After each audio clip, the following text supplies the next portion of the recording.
to you a shot, you know? Yoo-hoo. Because I don't really drink, but, big hails, right? God bless.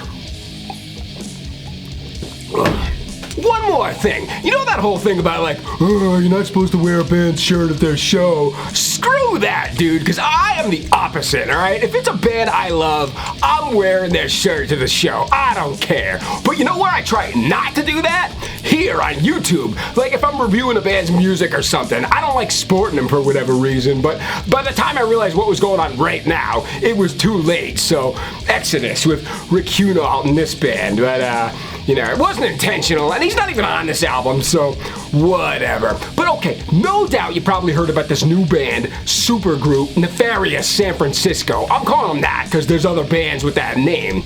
Watch them pull an I Am in 6 months and come up with something else, like GORE Beyond NECROPSY, or who else changed their name? I know there's others. MUSHMOUTH, if you like hardcore, because Out to Win, I think they became. But okay, yeah, so Rick from Exodus, Katon Hirax, Doug from Heathen, and Will from Death Angel. And finally, Tom Gears, who apparently also played in Blind Illusion at one point. I never knew. I honestly only know the first album, which is awesome. It's like, imagine if Sadist started out like how they sound on Out for Blood. Like, little more varied, but with older sounding production, because I think Sane Asylum was 87 or 88. You know, it was another band that's sort of comparable, like newer.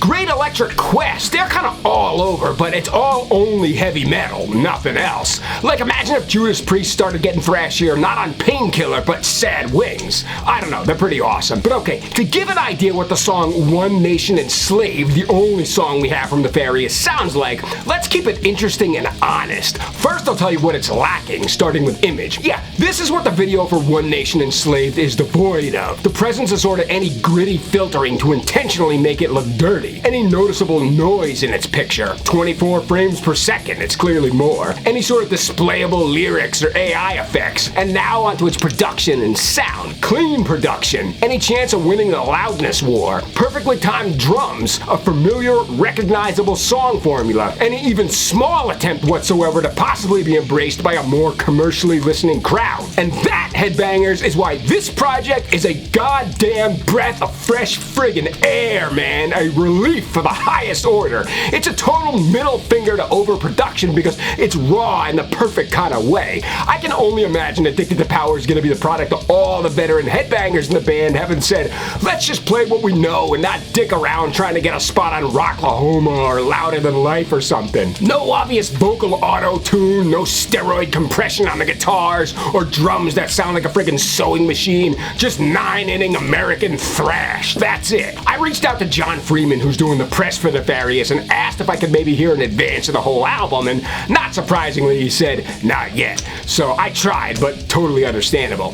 So just judging from this song, it and the band seem to have all the right ingredients for something where you won't feel let down, but instead, if you're like me, are psyched to hear more. I mean, obviously it's too early to make a call like that, but I seriously doubt this is gonna suck at all. Without knowing much about who contributed what to the actual composition, it kinda sounds like Faster Than Death Hirax. Honestly, that album reminds me more at times of Impact Is Imminent, or earlier Zetro stuff, like the song Drowned Bodies off Faster has that kinda AWOL beat, like more than anything off Raging Violence.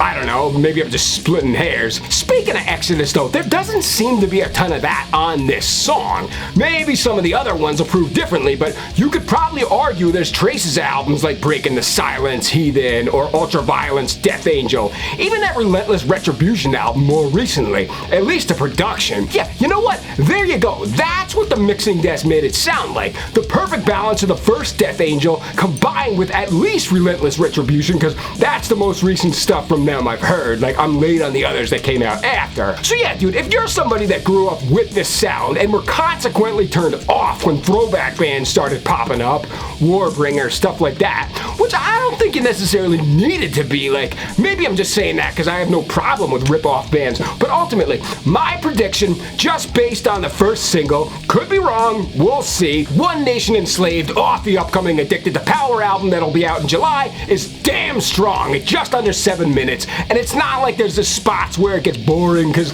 there's enough changes in it, so nothing to be afraid of going into it. Truthfully, I was a little nervous right before I pressed play because I was thinking it could be an attempt to get on Rocklahoma or the radio or something, like, you know, a bunch of guys saying, hey, you know what, let's really go for it. Let's see if we can't get a few of these tracks in movies or something. But nope, no betrayal here at all. No selling out, no experimenting, just real shit the whole way through. So yeah, there you go, man. Seems like reviews have all been pretty positive. Like, I haven't read any actual journalist opinions yet, but at least comments from people have all sounded happy, so fucking A, you know? But alright, dudes, other than that, I am done. I'm out of here. So if you did like this video, cool. Maybe you can give it a thumbs up. Or if you just like hearing somebody bullshit about heavy metal, then upstate California your ass right into that subscribe button. And we'll see you next time on Concrete Spew. But until then, stay crazy, my friends.